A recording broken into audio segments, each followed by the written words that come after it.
Bonsoir Essar. Bonsoir Tom, bonsoir tout le monde. Merci Essar. Alors nous arrivons au site numéro 56, nous sommes le 8 février 2019 et on ne va pas tergiverser, on a évidemment entamé ce site par Mm. la situation difficile des Palestiniens. Je vous laisse prendre la parole. Ouais. Alors en fait, aujourd'hui, les Palestiniens à Gaza, ils entament leur 46e semaine de marche pour le retour, qui a pour intitulé Briser le blocus ne se négocie pas. Ou non à la négociation du bris du blocus. Il y a eu malheureusement deux morts, en fait, comme d'habitude, une répression très violente de la part des Israéliens, alors qu'en fait, ils sont en plein territoire de Gaza.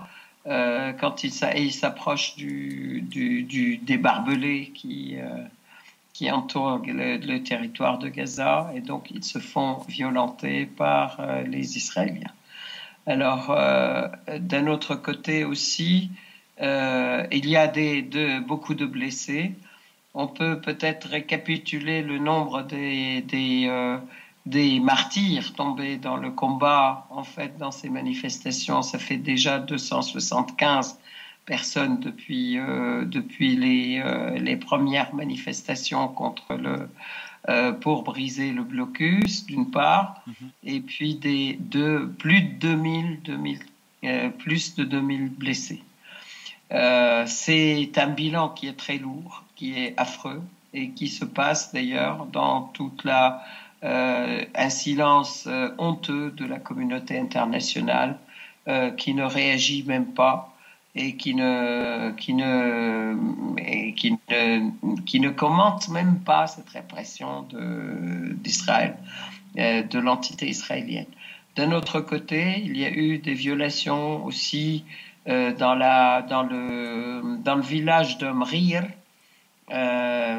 où les colonisateurs, les colons ont tenté d'interdire, ou ils se sont attaqués à une prière du vendredi qui se faisait sur les territoires qui sont menacés de confiscation. Donc là aussi, violence contre des gens qui veulent faire la prière. Bon, je voudrais dire qu'en Syrie, il y a eu il y a aussi, je vous rappelle, je ne sais pas si on en avait parlé la dernière fois, de cette violence et de ces attaques de l'armée de l'occupation contre les prisons, contre les gens qui sont déjà emprisonnés. Il y a eu cette semaine un mort dans ces prisons aussi, que déplorent tous les Palestiniens, que nous déplorons tous. Donc il y a eu à cette occasion un mouvement de solidarité en Syrie avec les prisonniers palestiniens et contre ces violations du droit des prisonniers qui a lieu en Palestine occupée, en fait, par les Israéliens. Donc, tout ceci, il y a eu aussi bien sûr, il y a eu aussi une protestation importante de Soudri el-Moqt, qui est lui-même aussi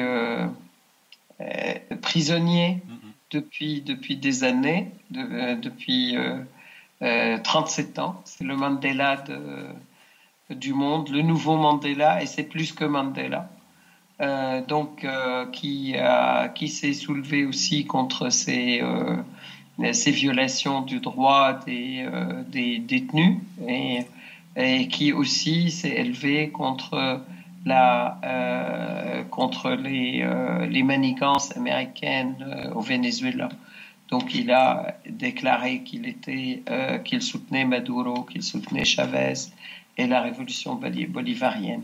Alors moi je voudrais saluer tous ces militants, tous ces grands militants, je peux dire, aussi bien qui se font qui résiste de manière absolument extraordinaire et à la répression inhumaine et à la répression même, je peux dire, pas seulement violente, mais sadique, absolument sadique et criminelle de l'entité israélienne, de l'entité de l'occupation israélienne contre tous ces gens qui se battent rien que pour exister et pour leur droit à leur terre qui a été usurpé, piqué par les Israéliens et par des colons venus de toutes parts dans le monde entier pour violer et voler le pays aux Palestiniens qui sont là depuis des milliers d'années. Donc, toute ma solidarité va à ces militants et à tous ceux qui les soutiennent.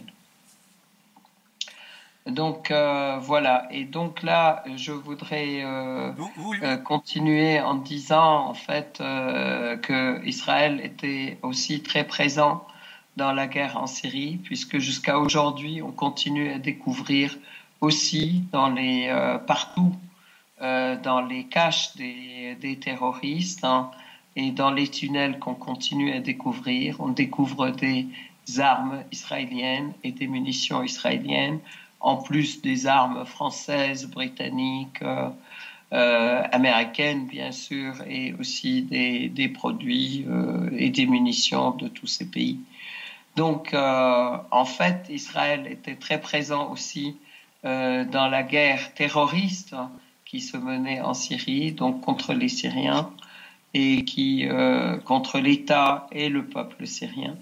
Et Israël est défait aujourd'hui, avec la défaite des Américains aussi, et avec la victoire de la Syrie, que j'espère sera complète très rapidement, parce qu'il reste bien sûr, une grande partie du territoire syrien a été libérée des terroristes et a été remise sous le contrôle de l'État syrien, qui est légitime, mais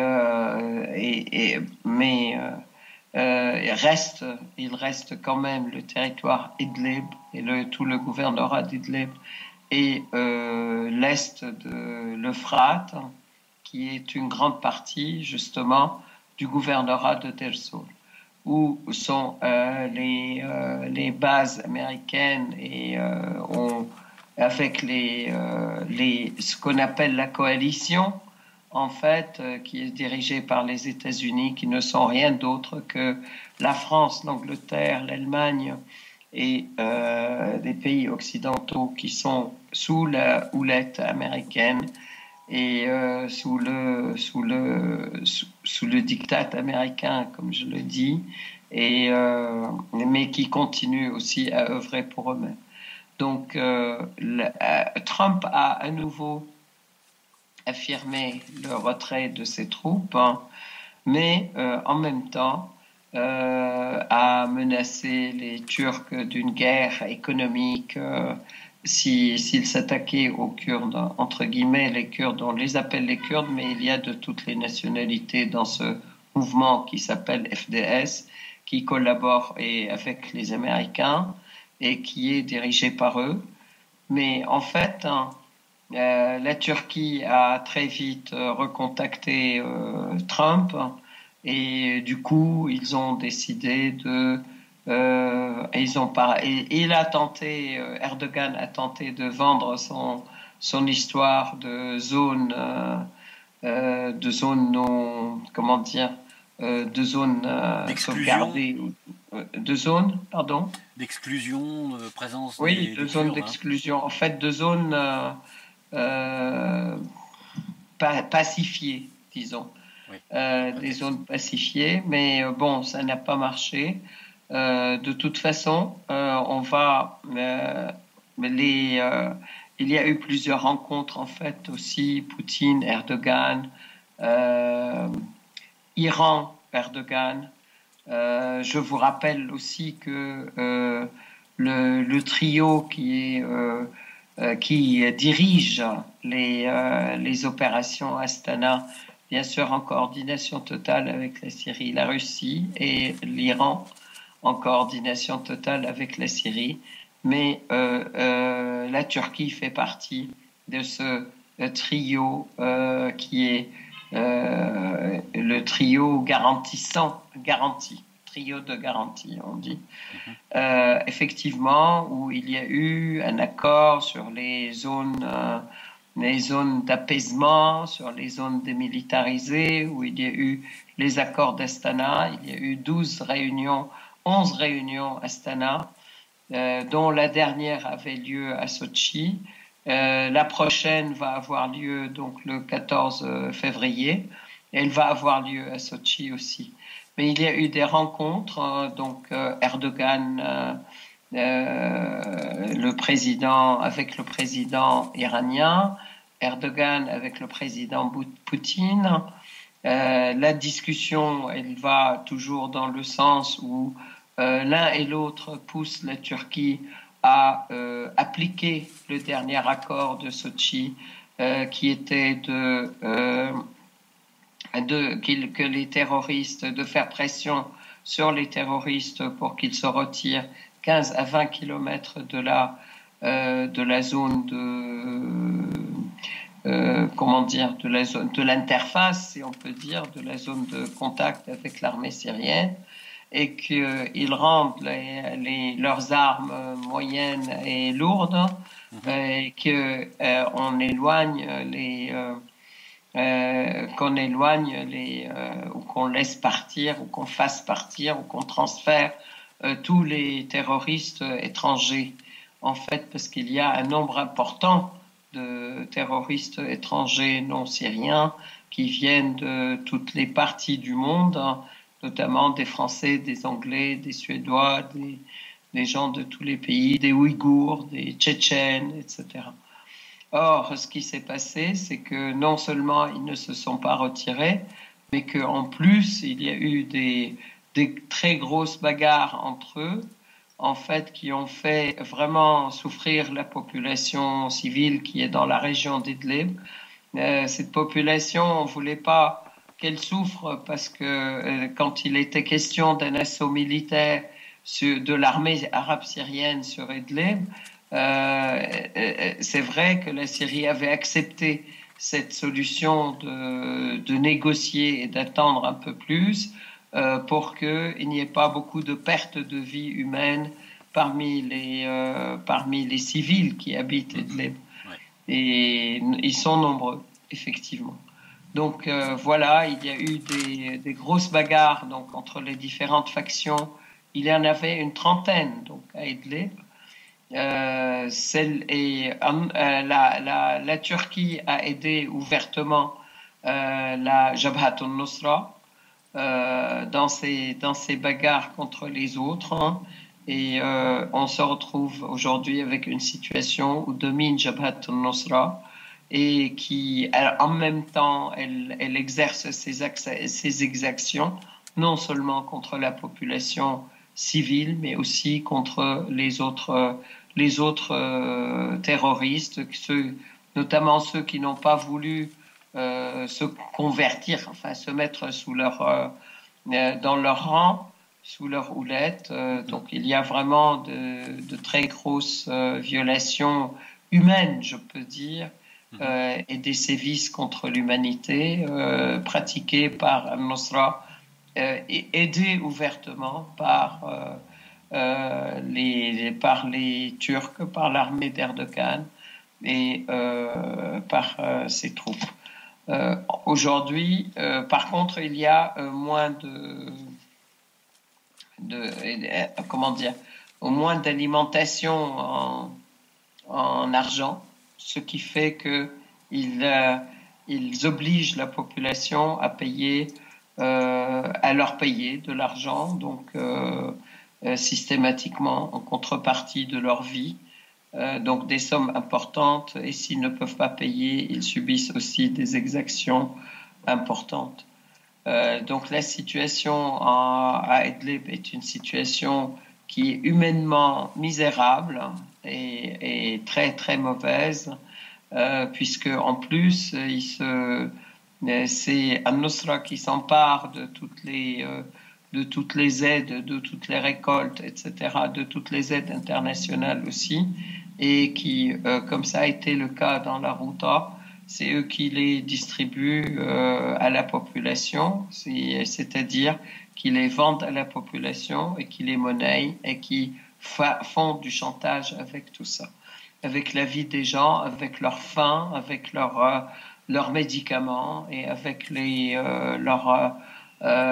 aussi les couvertures je tiens à vous dire quand même qu'en ce moment, dans ces régions, il fait vraiment des températures aux alentours de zéro et beaucoup de tempêtes, de tempêtes. Il y a eu du vent, de la pluie et les gens sont vraiment dans une situation d'une grande précarité et d'un grand danger pour la santé. Donc voilà, ça c'est un point. Donc on pense que dans la semaine prochaine, donc le 14 février, malgré les Russes vont faire pression, les Russes et les Iraniens, qui ont une relation d'amitié forte, je peux dire, avec la Turquie, vont pouvoir exiger de la Turquie d'appliquer les accords qu'elle a signés et le calendrier qu'elle a signé, qui devait être en fait de laisser l'ensemble du gouvernorat d'Idlib à l'armée syrienne et à l'armée syrienne pour le contrôle donc de tout ça et pour vider les terroristes en fait. Les terroristes d'Al-Nosra. Je tiens quand même à rappeler que Al-Nosra c'est une organisation qui est reconnue terroriste aussi bien à l'ONU que sur le plan international. Donc la Turquie se doit de combattre Al-Nosra et absolument pas la soutenir, toute connivence avec Al-Nosra est passible aussi de soutien au terrorisme. Je tiens à rappeler aussi qu'il y a eu des dizaines de décisions à l'ONU et au Conseil de sécurité de lutte contre le terrorisme et de sanctions contre tous ceux qui coopèrent et qui soutiennent le terrorisme, quel qu'il soit, donc dans cette région. Donc voilà, la Turquie va donc dans le sens contre toutes les décisions de l'ONU, encore une fois, et toutes les décisions de l'ONU et du Conseil de sécurité. Alors, voilà, ça, donc il y a des éléments dont il faut parler quand même, parce que vous venez d'évoquer la situation dans le gouvernorat d'Idlib, mais vous m'avez signalé que beaucoup d'attaques terroristes depuis ce gouvernorat d'Idlib ont été lancées sur le pourtour de cette poche terroriste contre l'armée syrienne, en particulier dans la zone d'Alep, dans celle de Hama, et donc tout le pourtour, sur toute la zone, pratiquement sur toute la zone de front, qui sépare maintenant désormais le seul donneur d'ordre de la zone terroriste, c'est-à-dire le front al-Nosra, Jabhat al-Nosra, et puis l'armée syrienne de l'autre côté. Vous avez également les bombardements qui ont visé très directement donc l'armée syrienne, que ce soit, comme vous me l'avez dit, dans le secteur de Deir ez-Zor, dans le secteur d'Abu Kamal. Merci beaucoup de le rappeler aussi. Il y a eu donc au niveau de ces terroristes dans la région d'Idlib, ils tirent systématiquement sur Alep, sur des missiles. Ils partent des missiles qui partent et ils tirent sur Alep. Je rappelle aussi que ces missiles qui ont été tirés sur Alep ont été tirés déjà la nuit de Noël. Pour fêter Noël, faire fêter Noël aux Alépins dans le sang. Voilà. Il y a eu des morts et des blessés, donc aussi dans cette et ça a continué donc sur Alep, sur le gouvernorat de Hama, sur des villages de Hama dans le nord de Hama, à Mhardé et tous les faubourgs de Mhardé. Il y a systématiquement des tentatives d'infiltration aussi de terroristes vers les positions de l'armée arabe syrienne qui protège les villes libérées, justement, et qui ont été fort heureusement systématiquement repoussées. Je tiens à vous dire quand même, il a fait très très mauvais ces derniers temps en Syrie, c'est-à-dire on a essuyé 3 tempêtes de neige, de pluie, etc.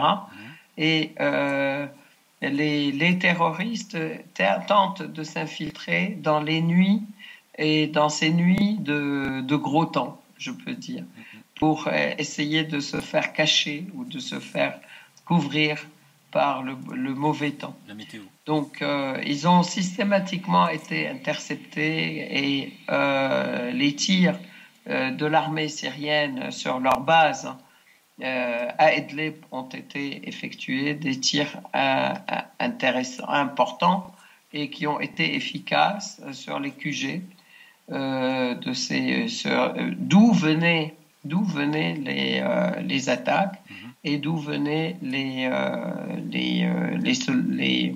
les terroristes qui cherchaient à s'infiltrer. Donc l'armée arabe syrienne continue à respecter sa partie de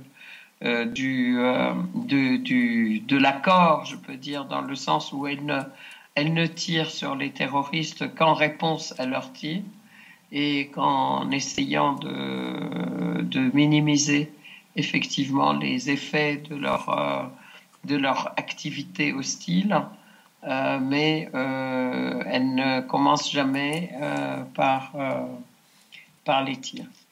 Je voudrais dire aussi, donc ça c'est sur le côté proche d'Idlib, mais du côté proche d'Deir Zor, alors on va vers l'est de la Syrie là complètement, à Deir Zor. Là, l'aviation des forces de la coalition, qui est dirigée par les États-Unis, qui sont rien d'autre que les pays occidentaux, en fait, qui se sont joints à l'armée américaine pour attaquer la Syrie, continue à bombarder les villes. Donc, je rappelle aussi qu'ils ont bombardé la ville de Raqqa sur la tête de ses habitants, qu'on découvre des charniers de milliers de personnes maintenant, et que ils ont tiré aussi sur les Américains avaient bombardé avec le phosphore blanc, avec les bombes à fragmentation et l'uranium appauvri, ces villages qui sont à l'est de l'Euphrate, sur les civils qui fuyaient Daesh, justement, et qui cherchaient un refuge dans les territoires qui sont protégés sous contrôle de l'État syrien et du gouvernement syrien. Ils ont tiré sur ces civils. Il y a des dizaines de morts de ces civils, des femmes, des enfants. Ils ont tiré aussi sur des gens sur des bâtiments, des centres d'hébergement provisoire où les gens cherchaient justement à être en attendant de revenir chez eux après avoir chassé les terroristes. Là aussi, les Américains avaient bombardé, mais maintenant que les Américains ont décidé de se retirer, mais encore ils sont en train ils sont en train de se retirer, donc ils se sont pas retirés encore. Ah oui, on voit les Français, les Anglais, pardon. Oui, justement, Essar, parce que vous m'avez signalé qu'ils avaient encore couvert l'avancée des terroristes en direction de Palmyre à partir de la base d'Al-Temf. Hein. Oui, j'y viens, effectivement. Donc là, c'était la région Deir Zor et est de Deir Zor, donc dans le nord-est de la Syrie.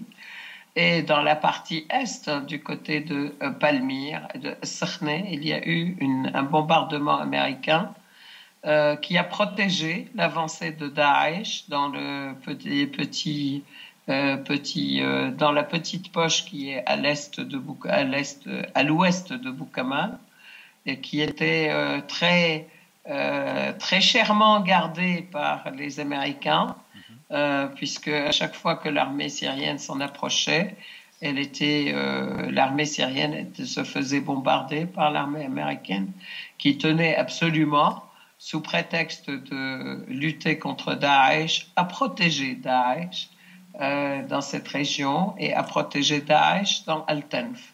Donc là aussi, l'armée syrienne a fort heureusement repoussé Daesh et ceux qui venaient donc d'Al-Tanf sous la protection américaine et de Boukamal. Donc voilà, pour tout vous dire, il est clair que les Américains comme les Occidentaux sous direction américaine continuent à vouloir protéger Daesh sous couvert de les attaquer ou de se battre contre le terrorisme. Mais malheureusement, c'est la réalité et ce sont malheureusement les civils syriens qui trinquent et tout ça au vu et au su du monde entier. Notre ambassadeur, Dr Bachar Jafari, l'a dit et redit aussi bien dans les réunions de l'ONU que dans les réunions du Conseil de sécurité. De la même manière, par rapport aux attaques israéliennes aussi contre la Syrie, je rappelle, je ne sais pas si on en avait parlé la dernière fois, mais ce bombardement qui visait l'aéroport de Damas et pour lequel effectivement la Syrie a bien répondu. Donc là aussi, Israël est en train de violer le ciel syrien et le territoire syrien de manière systématique avec des tirs qui viennent soit du Golan occupé, soit du lac de Tibériade, soit de l'intérieur de la Palestine occupée. Donc tout ceci aussi, je tiens à dire que la Russie, en plus des protestations très importantes, je dirais, qui ont été et des condamnations qui ont été faites par la Syrie, par le ministère des Affaires étrangères et par notre ambassadeur syrien, donc à l'ONU et au Conseil de sécurité.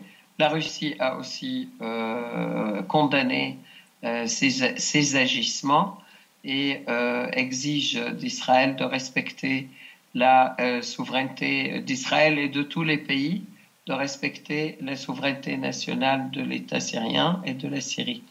La Russie demande aussi le retrait de l'ensemble des troupes étrangères qui sont en Syrie et qui n'ont jamais été en coordination avec l'État syrien. Donc le retrait des Français, des Anglais, etc., de toutes ces forces étrangères qui sont là en Syrie à titre d'occupants avec les Américains et qui doivent se retirer. Et alors ça constitue, et que cela constitue une véritable violation de la souveraineté syrienne.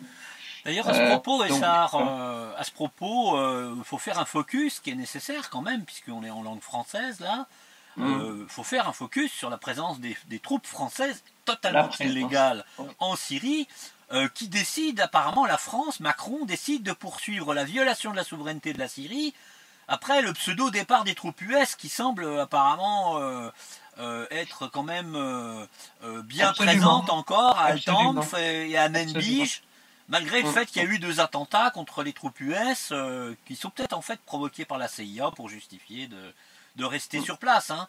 Mais bon, voilà, il y a la France apparemment, peut-être pas reprendre le flambeau américain, mais en tout cas semble être devenu... Ils sont en train de violer aussi la souveraineté de la Syrie, et ils sont dans l'illégalité totale, c'est un occupant, et puis l'armée syrienne, comme le peuple syrien d'ailleurs, résiste, et ils vont subir des attentats, ils vont être de toute façon, et ça c'est une véritable violation de la souveraineté de la Syrie qui doit être sanctionnée, et il doit y avoir vraiment des décisions claires de l'ONU là-dessus, et un retrait suivi d'une exécution immédiate en fait de la part de l'armée ou des troupes françaises et autres qui sont en Syrie. Britannique aussi.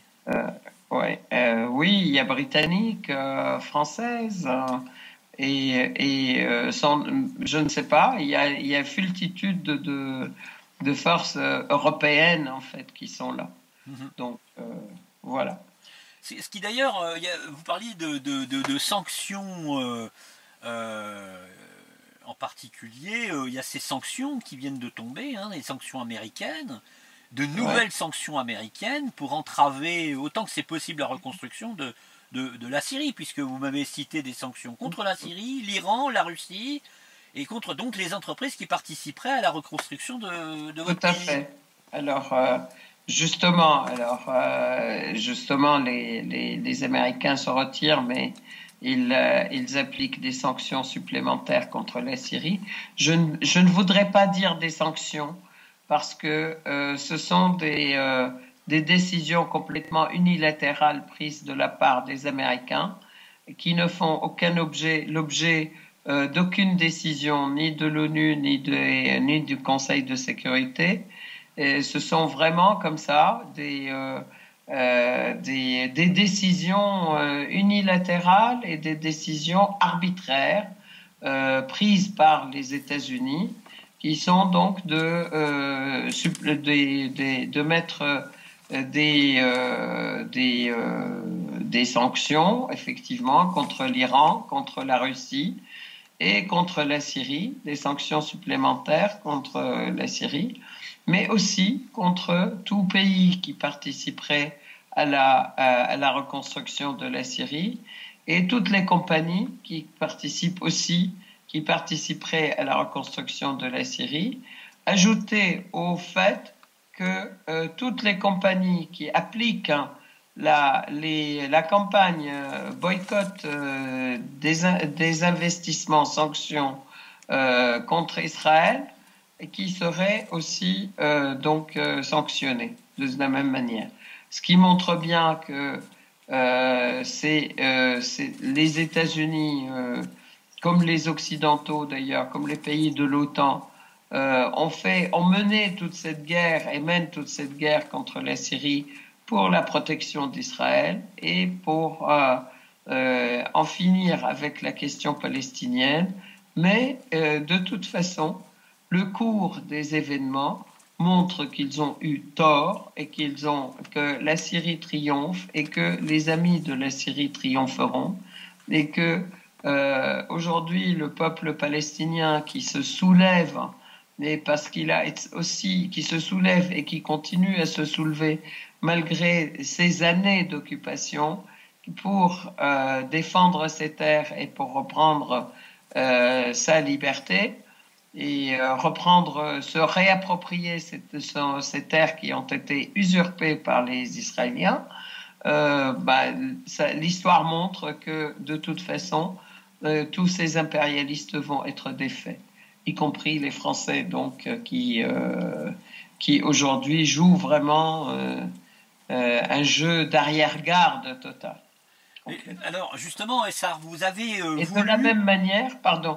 Oui, de la même manière, oui, ils illustrent ça dans les positions qu'ils ont vis-à-vis du coup d'État au Venezuela, où les Américains tentent d'imposer des gens aussi qui tentent de changer le pouvoir et imposer ce Guaido dont personne n'avait entendu parler avant comme soi-disant président légitime, alors que les élections venaient d'avoir lieu, que le président Maduro a eu une majorité confortable et qu'il est élu quand même président du Venezuela.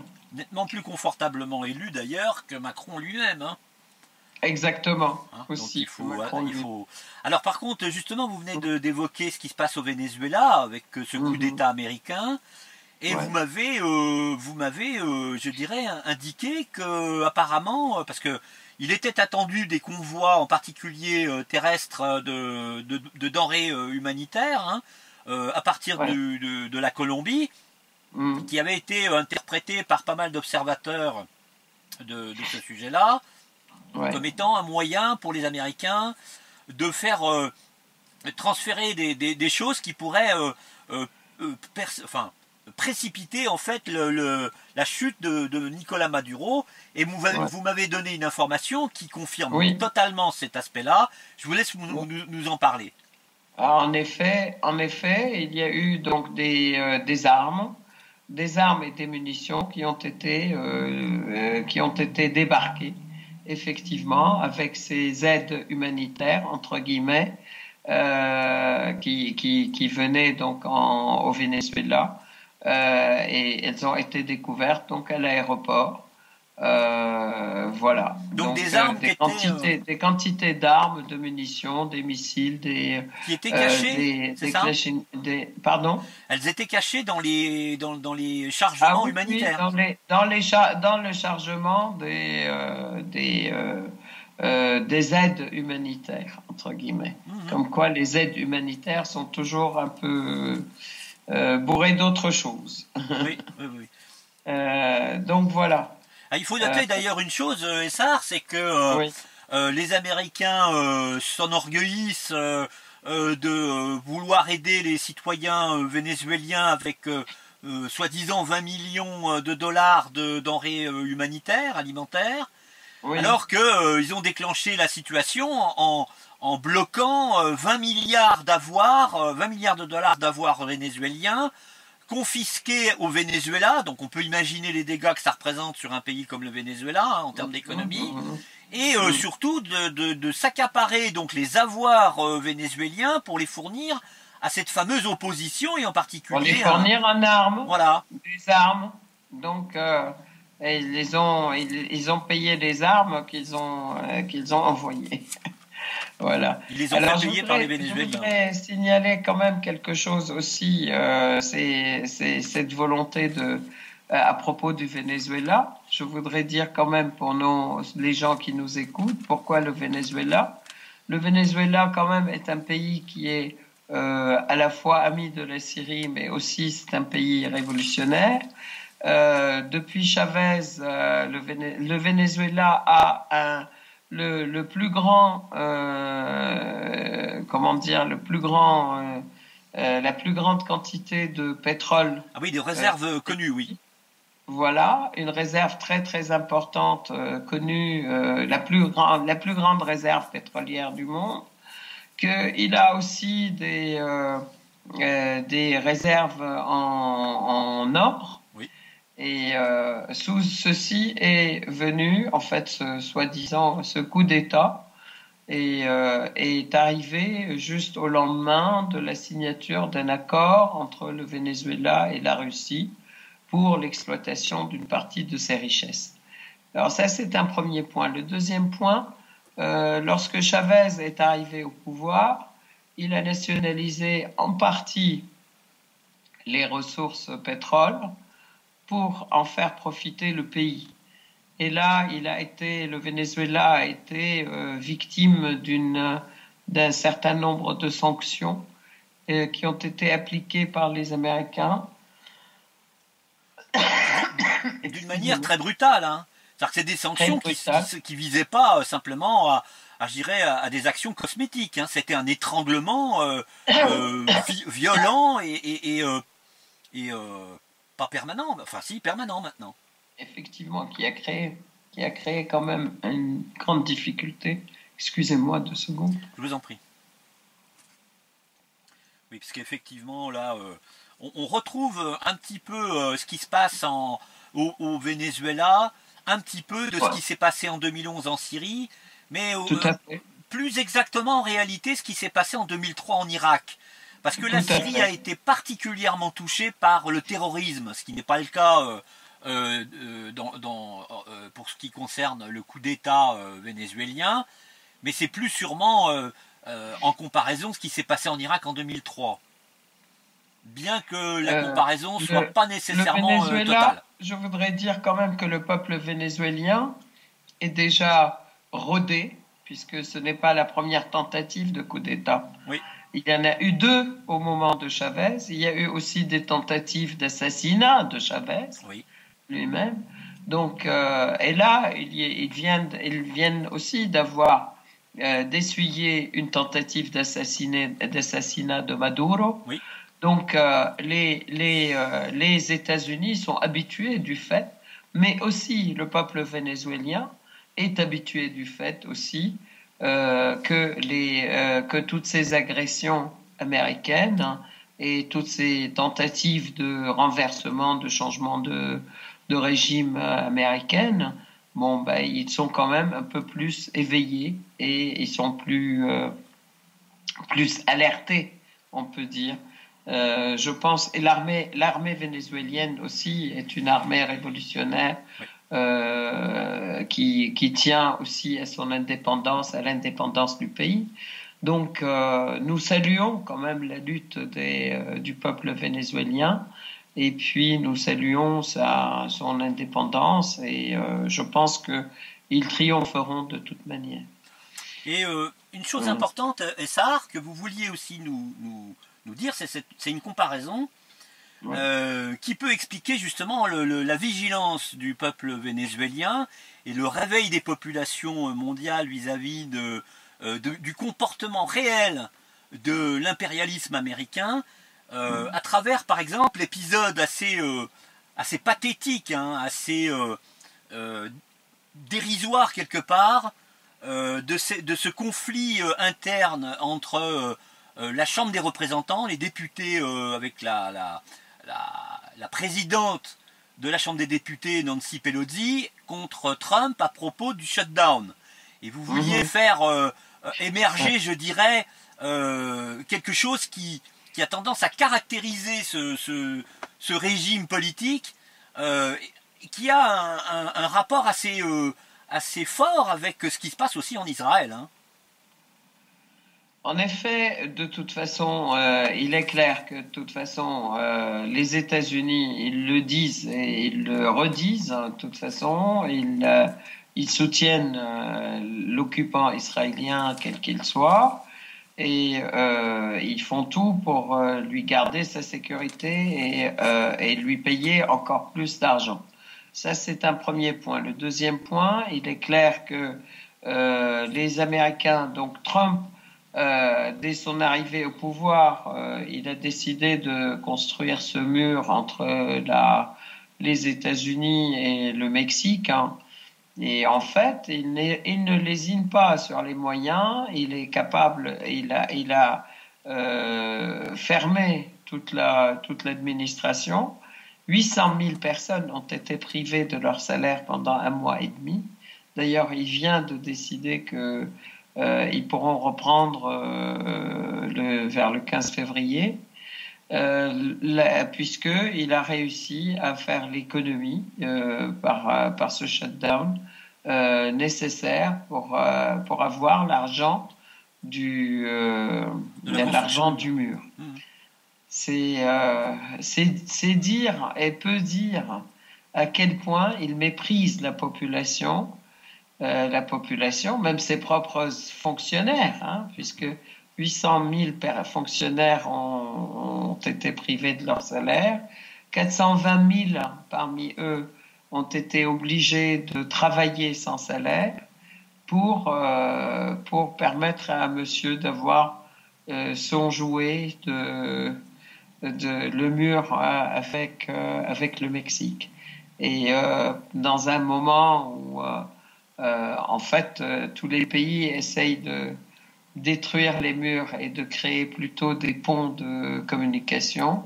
Et lui, il veut créer un mur et il avait même parlé d'un mur intelligent qui serait donc à la frontière.